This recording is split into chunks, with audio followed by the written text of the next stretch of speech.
প্রকাশ্য সভামঞ্চ থেকে তৃণমূল কংগ্রেস ও দলের সর্বভারতীয় সাধারণ সম্পাদক অভিষেক ব্যানার্জিকে তীব্র আক্রমণ করলেন প্রাক্তন তৃণমূল বিধায়ক কাজী আব্দুর রহিম। তার অভিযোগ, অভিষেক বন্দ্যোপাধ্যায় তোলাবাজ, তার ঔদ্ধত্য যেন লাট সাহেবের মতো, আর বাকিরা শুধুই চাকর বাকর।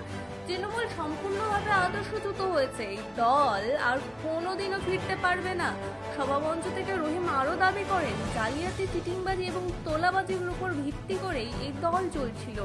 মমতা বন্দ্যোপাধ্যায় মাথা ফাটিয়ে যে দল গড়েছিলেন, সেই দল তার ভাইপো ব্যবসায়ীদের কাছে বিক্রি করে দিয়েছে। তিনি অভিযোগ করেন, তৃণমূলের বহু বিধায়ক এবং সাংসদ অভিষেক বন্দ্যোপাধ্যায়ের বিরুদ্ধে ক্ষুব্ধ। তার কথায়, টাকা ছাড়া কিছুই বোঝে না অভিষেক, যারা টাকা দিতে পেরেছে তারাই নেতা হয়েছে। অভিষেকের এত সম্পত্তি এলো কোথা থেকে? কি করতেন তিনি? বাংলার মানুষের রক্ত চুষে পাহাড় প্রমাণ সম্পত্তি করেছেন তিনি। এর বিচার একদিন হবেই। প্রাক্তন এই তৃণমূল বিধায়ক আরও বলেন, তিনি বিধায়ক থাকাকালীন পঞ্চায়েত ভোটে ছাপ্পা, তোলাবাজি, টিকিট বিক্রি এবং লুটের ঘটনা নিজের চোখে দেখেছেন। তার দাবি, পঞ্চায়েত ভোটে থাকাকালীন টাকা দিতে পারেননি বলে তার বুথের টিকিট পর্যন্ত কেড়ে নেওয়া হয়েছিল। এদিন কাজী আব্দুর রহিমের মন্তব্যকে সমর্থন জানিয়েছেন বিশ্বজিৎ পাল সহ স্থানীয় বিজেপি নেতৃত্ব। আপনারা যারা বসে আছেন, আপনাদের কাউকে বলে বোঝাতে হবে না যে তৃণমূল কংগ্রেস একেবারে সম্পূর্ণভাবে তৃণমূল কংগ্রেসের বিসর্জন হয়ে গেছে মানুষের মন থেকে। তৃণমূল কংগ্রেস আর কখনো ফিরবে না, তৃণমূল কংগ্রেস আর কখনো মানুষ করবে না, তৃণমূল কংগ্রেসের নাম নিশানা থাকবে না। এই জালিয়াতির উপরে, তোলাবাজির উপরে, চিটিংবাজির উপরে যে দল শেষ 5টা বছর চলেছিল, মমতা বন্দ্যোপাধ্যায় মাথা ফাটিয়ে রক্তের বিনিময়ে যে দল করেছিল, তার ভাইপো সেই দলটা বিক্রি করে দিল ব্যবসায়ীদেরকে। এ দল জীবনে আর কখনো আসবে না। যে তৃণমূল কংগ্রেসটি আর থাকবে না, মুছে যাবে, মানে কেন এরকম ভবিষ্যৎবাণী করলেন? একটাই, এরা একেবারেই মানে এক কথায় যদি বলতে হয়, এরা জনবিরোধী একটি গোষ্ঠী। মমতা বন্দ্যোপাধ্যায় মাথার রক্ত ঝরিয়ে এই দল করেছিলেন, আর তার ভাইপো একটা তোলাবাজ ব্যবসায়িক। তার যে ঔদ্ধত্যা, সে লাট সাহেবের যেন লাট সাহেব, আর সব চাকর বাকর। তার এই ব্যবহারের জন্য এই দল একেবারে শেষ হয়ে যাবে, থাকবে না। আমি তো আগে এসছি, আর এখন যারা রানিং এমএলএ, যারা পদে আছে এমপি, এরা পর্যন্ত তীব্র প্রতিবাদ করছে ওই তোলাবাজটার বিরুদ্ধে। দলটা শেষ হয়ে গেল। আপনি তো তৃণমূলের বিধায়ক ছিলেন, অভিষেক বন্দ্যোপাধ্যায় আপনাদের দলের নেতা ছিল, কি দেখেছেন, কি তার চাহিদা ছিল? একটাই, পয়সা। মিথ্যা ভাবে, যে কোনো ভাবে, অসৎ উপায়ে তাকে যারা তোলাবাজির মাধ্যম দিয়ে তাকে যারা পয়সা দিতে পেরেছে, তার কাছে তারাই নেতা ছিল। আমরা নেতা ছিলাম না, মানে আমরা তাদের কোনো নেতৃত্বে পর্যায়ে পড়তাম না। তার কারণ, তোলাবাজি ছাড়া, পয়সা ছাড়া অভিষেক বন্দ্যোপাধ্যায় আর কিছু চেনেননি। তার মানে জবাব, তার প্রমাণ আপনারা প্রত্যেক দিন পাচ্ছেন। এত সম্পত্তি পেল কোথা থেকে? কোথা থেকে এলো এত সম্পত্তি? কোথায় কি করতেন উনি? কি করেন? ওরা আয়ের উৎস কি? কোথা থেকে পেলেন?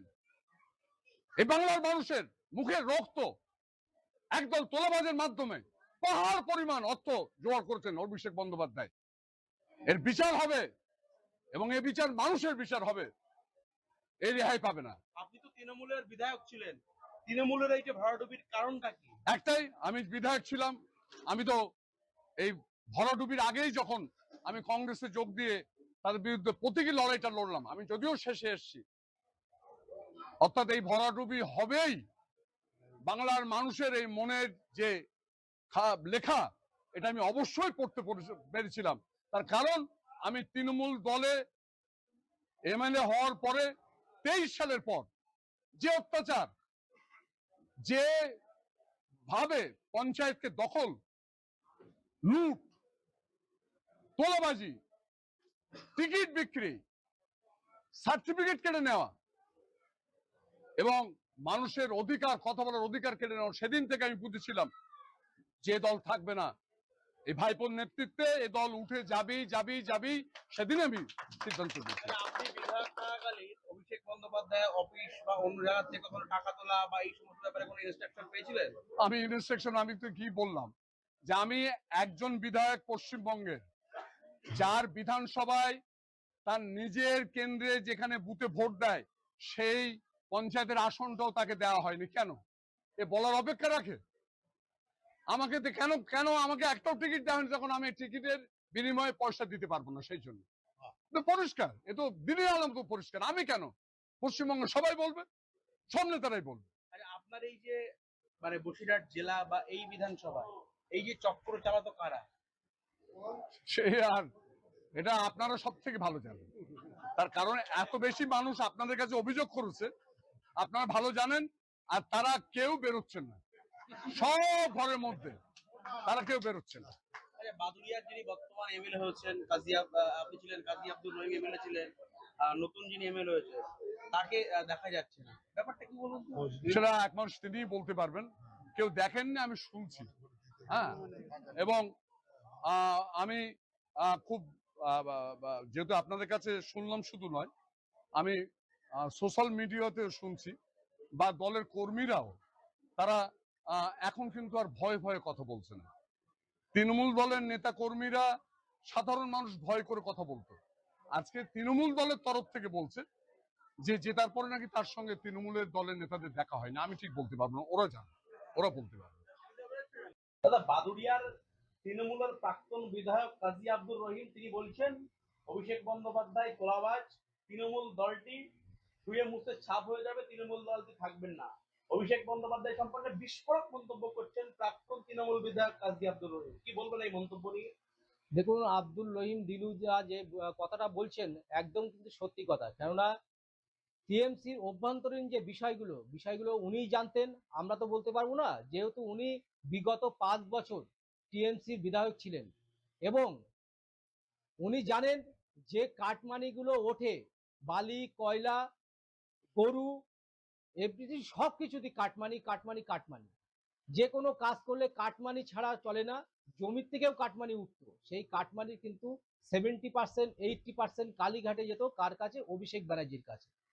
সে যেহেতু কার হাত ধরে, বাদুড়িয়াতে অনেক মোটা মোটা নেতা আছে, নাম করব না, অনেক মোটা মোটা নেতা আছে, তাদের হাত ধরে চলে যেত। আজকে দেখুন দাঁড়িয়ে কাটমানি ছাড়া বাদুড়িয়াতে কিছুই চলতো না। জমি কিনতে গেলে কাটমানি, জমি বিক্রি করতে গেলে কাটমানি। কি সর্বনাশের ব্যাপার ছিল। আজকে বাদুড়িয়াতে পুরো কাটমানি ছাড়া কোনো কিছু নেই, কাটমানি কাটমানি। আর এই কাটমানি পুরো দায়ভার নিতে হবে অভিষেক ব্যানার্জিকে।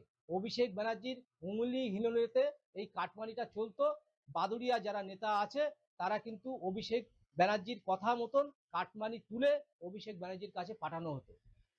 কিন্তু এই যে বলছে যে তৃণমূল দলটি আর থাকবে না, ব্যাপারটা কতটা সত্য? টিএমসি দল থাকবে না মানে কি? আছে কোথায়? ওরা তো নেই। জনগণ বাংলার থেকে ধুয়ে মুছে সাফ করে দিয়েছে এবং জনগণ দেখবেন কিছুদিন পরে আইনি ভাবে যে বাড়িতে বসবাস করে সে বাড়িটাও হয়তো থাকবে না অভিষেক ব্যানার্জি, সে বাড়িটাও ভেঙে যাবে। এর থেকে অপমান কি আছে? দলটি, তৃণমূল দলটি মুছে টিএমসি দলের কোনো পতাকা, ফ্ল্যাগ, কোনো কিছু মারার কোনো লোকই পাবে না, এরা দলই থাকবে না, ধুয়ে মুছে ছাপ ওয়েস্ট বেঙ্গল থেকে। বিজেপি সোনার বাংলা গড়ার অঙ্গীকার করেছিল, ওয়েস্ট বেঙ্গলের সোনার বাংলা হবে।